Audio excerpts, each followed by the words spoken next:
Custo de vida, emprego e desemprego, cesta básica, tarifas públicas, salário mínimo. Agora, na Brasil Atual, a análise do DIEESE. E nós vamos conversar com o diretor adjunto do DIEESE, José Silvestre. Bom dia, Silvestre. Bom dia, Glauco.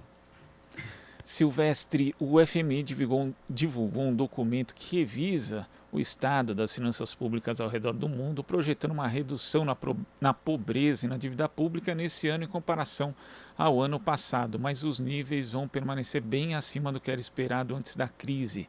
O FMI diz que a pobreza deve cair em 2021, segundo eles, parcialmente compensando o grande aumento em 2020, mas o número de pessoas na pobreza ainda é projetado para ser entre 65 e 75 milhões, mais alto do que o projetado antes da pandemia. Como é que você vê esses dados, Silvestre?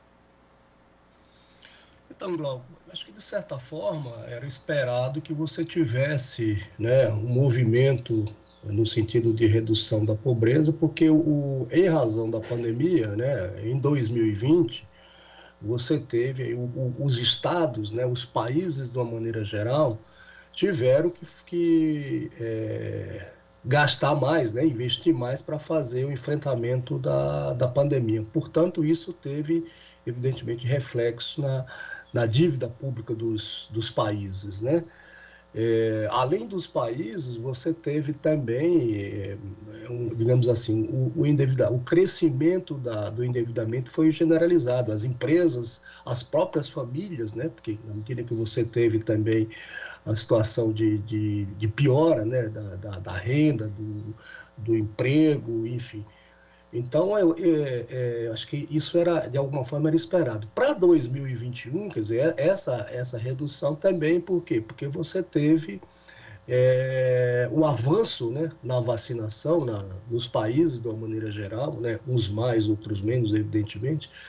Então, agora, o que é assustador, né, Glauco, é que em que pese ter havido essa projeção de redução da desigualdade, enfim, e do endividamento, né, nesse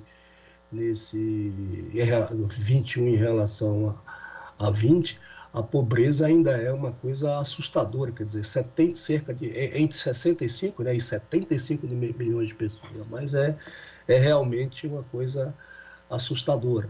Claro que isso é do ponto de vista geral, tem os países mais ricos, né? Esses tiveram um enfrentamento diferente, né? Basta ver se a gente lançar o olhar sobre a África, né? É uma situação completamente diferente, né? Tanto do ponto de vista do enfrentamento da pandemia, como da situação de pobreza, de miséria, enfim. Agora, quando a gente fala do caso brasileiro, Silvestre, o FMI divulgou também uma projeção de que o Brasil deve crescer apenas 2,4% no período compreendido entre 2020 e 2022. A média global é de 7,6%. O Brasil também está abaixo dos países chamados emergentes, que tem média de 9,5%. Então, por mais que se tente colocar a culpa na pandemia, na crise mundial, os resultados negativos aqui do Brasil, tanto de crescimento quanto de aumento dos níveis de pobreza, o fato é que o Brasil está muito pior do que a média dos países, pelo menos por esses dados do FMI, Silvestre. Sim, bom, essas projeções, né, Glauco, tanto do FMI como do CDE, elas são diferentes, né, tem diferenças, né, do ponto de vista dos indicadores e particularmente da projeção de crescimento do PIB. As projeções feitas internamente, ou seja, sobretudo aí pelo Banco Central e outras instituições, dão conta de um crescimento menor, né? Tanto em 2021 quanto principalmente em 2022. Mas é isso que você mencionou, quer dizer, a projeção é que o Brasil cresça muito abaixo da média da economia mundial. E isso, evidentemente, tem a ver com a situação do Brasil, que já vinha antes da pandemia, né? e a forma como esse governo enfrentou a pandemia, né? Enquanto os países gastavam mais, porque era necessário gastar para enfrentar a pandemia, para tentar acelerar a vacinação, aqui nós assistimos aí um processo digamos assim, de negação, de sabotagem, atraso no início da vacinação, uma baixa celeridade no próprio processo de vacinal, enfim. Então, isso não tinha como não ter como resultado projeções menores e, né, desempenho muito pior da economia, que é o que está se verificando, né? Então, de fato, o Brasil deve crescer menos, inclusive do que esses números projetados pelo próprio FMI. Tem um ponto importante, né, Silvestre, porque com a postura do governo brasileiro não tinha como dar certo e de fato não deu.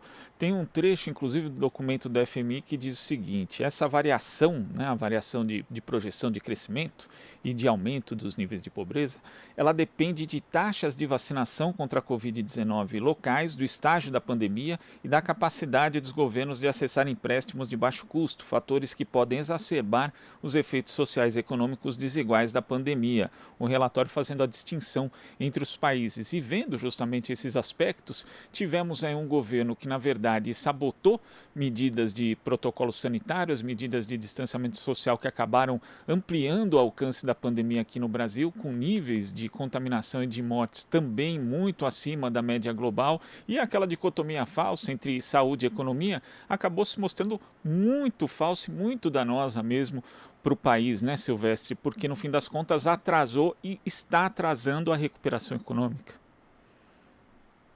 Quer dizer, e os dados, né, Glauco, me parece que são reveladores, né, de como os países enfrentaram, os diversos países enfrentaram a pandemia. No nosso caso, é isso, quer dizer, desde o início da pandemia, lá em meados de março do ano passado, né, quando se teve notícia aí do primeiro caso, enfim,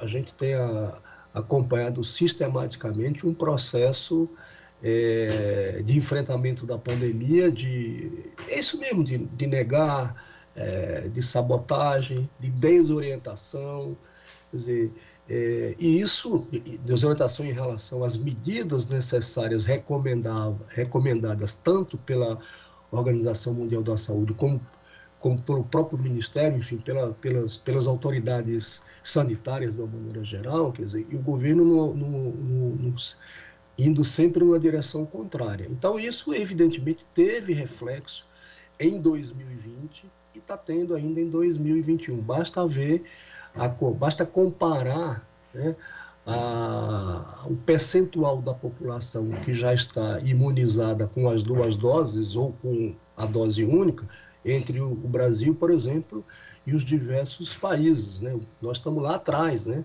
Por exemplo, até mesmo países aqui do nosso continente, como Chile, Argentina, Uruguai, por exemplo, estão muito mais avançados do que o Brasil, né? Então, isso é reflexo da forma como esse governo enfrentou e vem enfrentando a pandemia.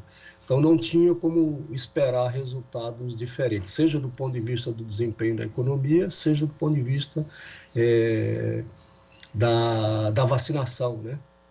Enfim, então é isso que, infelizmente, a gente está enfrentando no Brasil. E tem sempre uma falsa solução mágica, né, Silvestre? Ontem o ministro da Economia, Paulo Guedes, falou a jornalistas em Washington que uma das possibilidades era vender ações da Petrobras e usar o dinheiro no combate à pobreza. Eu vou ler as aspas aqui do ministro. Quando o preço dos combustíveis sobe, os mais frágeis é que estão com dificuldade. Imagine então se eu vender um pouco das ações da Petrobras e der para eles esses recursos. Não faz sentido o país ficar mais rico e o pobre ficar mais pobre. Bom, primeiro que o país não está ficando mais rico, é um segmento do país que está ficando mais rico, né? A gente sabe, aquele menos de 1%.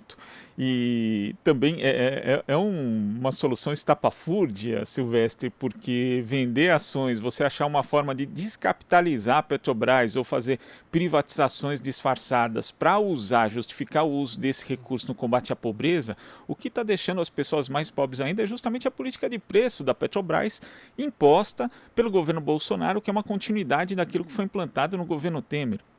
Então esse Sim, tipo isso. de solução também acaba não levando a lugar nenhum, Silvestre. Uhum. Isso é mais, digamos, como é que a gente pode dizer, é mais uma pérola do ministro da Economia, né?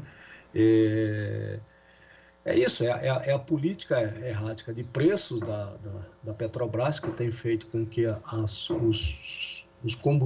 o petróleo e os derivados do petróleo, sobretudo, tenham aumentado de forma exagerada, né, nesses últimos... É isso que você falou, desde o governo Temer, lá em 2016, que tem essa mudança, né, e isso que você sabe, né, Gal? Principalmente o aumento de preços de petróleo e de derivados de petróleo, ele tem reflexo na economia de uma maneira geral, né? Então, não é à toa que a gente tem uma aceleração da inflação no Brasil, não apenas dos produtos, dos derivados de petróleo de uma maneira geral, mas de outros produtos, né? Por quê? Porque, por exemplo, o aumento de gasolina, diesel, tem um aumento, um reflexo direto no aumento do frete, por exemplo, né?